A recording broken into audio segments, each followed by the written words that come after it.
প্রতিটি মাই লোভী, প্রতিটি বাবাই লোভী, প্রতিটি ছেলে সন্তান লোভী, প্রতিটা কন্যা সন্তান লোভী।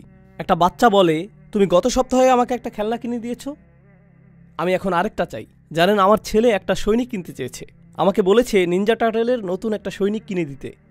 ঠিক আছে, কারণ তারা তাদের পুরাতন সৈন্যগুলো পরিবর্তন করেছে, এখনকারগুলো আরও বিদঘুটে।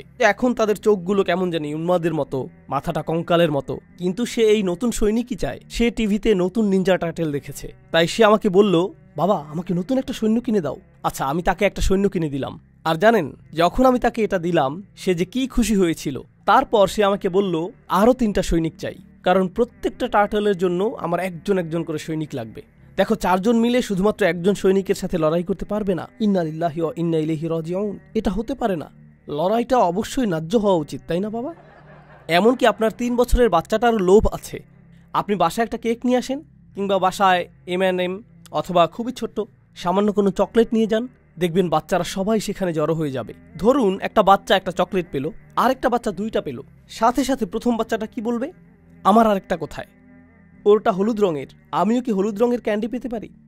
তোমার এম আমারটার চাইতে বড়। আরে এটা তো বড় হাতের এম, আমারটা কেন ছোট হাতের? সাথে সাথে তুলনা, আমারটা কেন ছোট হাতের?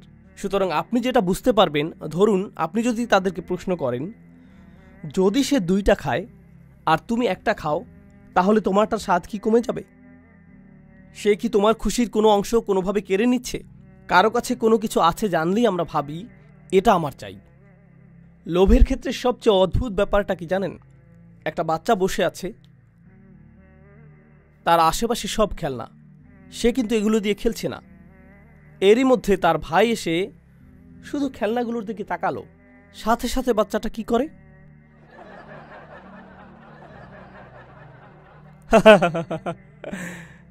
সাথে সাথে সাথে সাথে আপনি অন্যের সামনে নিজেরটা দখলই নিতে চান, আর যখন সামনে কেউ থাকে না, আপনি আপনার জিনিসকে অত পাত্তাই দেন না।